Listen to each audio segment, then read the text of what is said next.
So, my name's Brittany Perilla. Hi, and Brittany. Hi. And I'm interviewing at Sunrise Park Elementary. That's right. With. My name is Marcela Mendoza. I am the PE teacher here at Sunrise Park. Oh, and you do kindergarten through 5th grade? Yes, ma'am. Okay. So, what is your background in school? I went to University of Florida for exercise and sports sciences with an emphasis in athletic training. So I'm actually an athletic trainer as well. Oh, wow. So that's what your degree is in athletic training? Mm-hmm. Okay. Yeah. How many years have you been teaching physical education? About 15.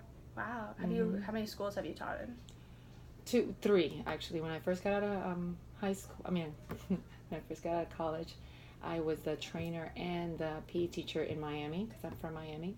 So I was only there for a year. Then I got married and had kids, and so there was a big time where I was staying home with the kids. And then I started working here. Freedom Shores was my first school in Boynton, and then now here in Boca. How long have you been at this school? This is going to be my 8th year. Oh, here. that's a really long time. Yeah. What are your current professional responsibilities?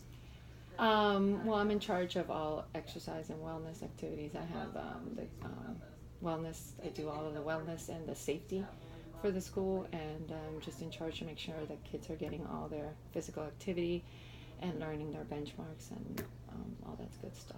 Okay. How do you come up with your lesson plans?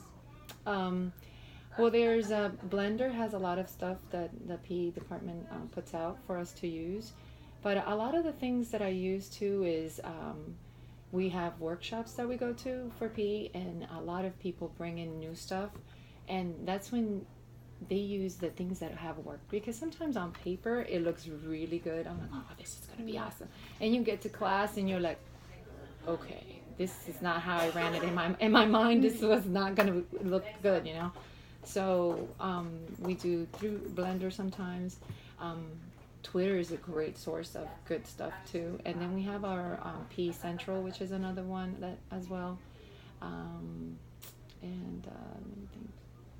And I'm going to a conference. We have a conference, a SHAPE conference, and that usually gives us a lot of new ideas and stuff. Is it like a day conference, or is it a multiple? No, it's a 3-day conference. So it's going to be from the 28th to it starts on the 26th, but we're going to be there 28th through 30th. Oh, wow. Yeah.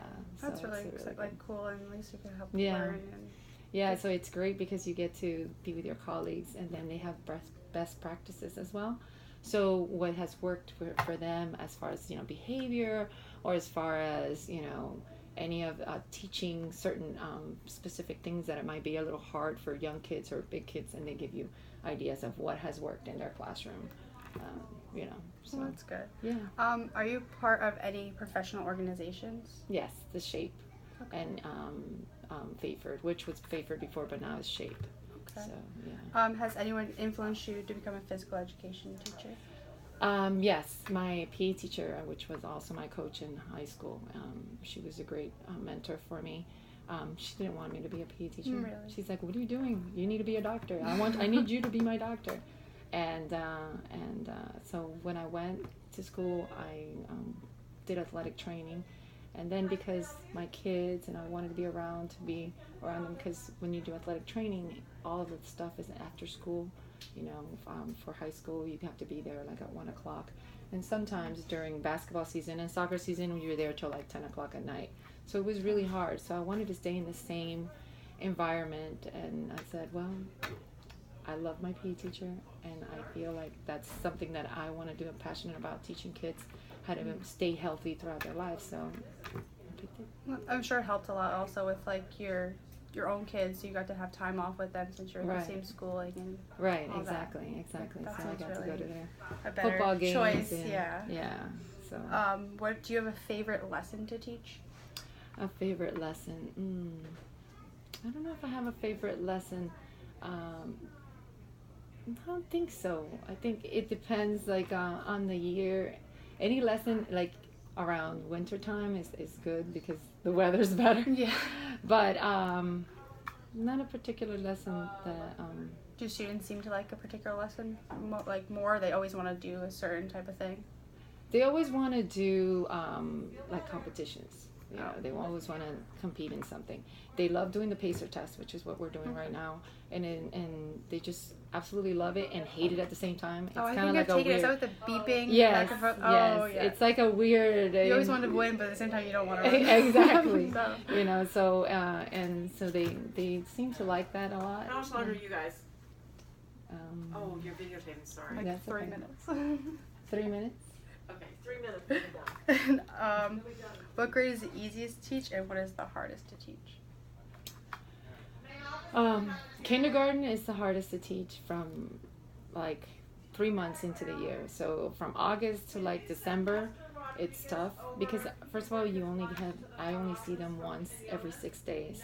So, you know, they forget things in 6 days, so they don't know the routine. So in order to get the routine down, it takes till about December for them to really get the routine down. So now from January on, then we're good. They know what to do, they know where to sit, they know my expectations. But before that, it's a little rough and tough, and they don't know their names, and you know, sometimes they just it's like they say, it's like herding cats. Yeah, you're all new to the schooling system and everything. Yeah. What is there a harder grade, or an easier grade? I don't know if it's easier, but fourth and fifth grade, they already know expectations. They know what they're expected to do, so it's easier to teach them. Mm-hmm. And sometimes you have like behavior issues, but you know. I'm sure it also helps because a lot of the students have been with you for so many years, and Right. they know your ways and how you're like. Exactly. What are the challenging aspects of your job? My challenge is that I only have 30 minutes with them. Oh. So I only have 30 minutes with them, so I feel like, and you have to explain everything, and you have to get through scales, you have to get through, and it's so hard to do all of that and get them moving at the same time. Mm-hmm. So that's one of the challenges, and so that's kind of hard too. And then the fact that my pavilion is kind of in the middle of everything, so I have recess going on at the same time that I'm teaching. Mm-hmm.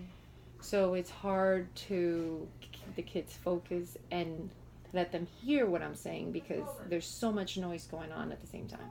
And you have birds and butterflies and that's the one terrible thing about being outside and not closed in. Right. Get distraction with everything. Right. What do you love about your job? Every day is something new. Every day is something new, and I think that this is a lot about what PE teachers, we think on our feet, because what might work with one team, you know, with one class and one grade, does not work with the next class because of the characteristics of the kids, of how they get along and stuff. So I think that it keeps me on my feet and keeps me moving. I really enjoy that, and I like to see the kids when they get something or when they succeed at something. Like if they couldn't jump rope and all of a sudden they jump rope, they're like, oh my god. So the face that they, you know, it just glows. It's hard to explain. Get excited. Yeah. I understand that. How many more years do you want to be a physical education teacher? Do you have a time span that how long you want to do? I know, but I know with the son it's kind of hard. But I remember telling the kids, I think I'm going to be in a walker coming over here and teaching you guys, and they started laughing. But I don't have a.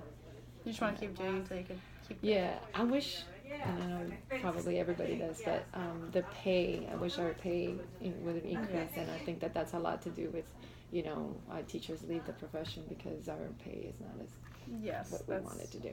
Mm-hmm. Of course. And then, are there any physical activity, tests that you give to the students? Is it just the PACE test, or do you give other? There's a PACER test. It's the 5 components of fitness. So you would do PACER test, muscular endurance, muscular strength, flexibility. So I think back in the day it was the presidential testing, and so now it's FitnessGram. That's what it's called. So it's PACER, sit-ups, curl-ups, you know, arm hang, which is kind of hard because now a lot of schools don't have the arm hang. Yeah, what would they hang on? There is in the playground, there's these bars that are there. Oh, so they have to go all the way to the playground to do right. the test. Mm-hmm. Okay. So thank you so much You're for welcome. this video. And no problem. thank you. Mm-hmm.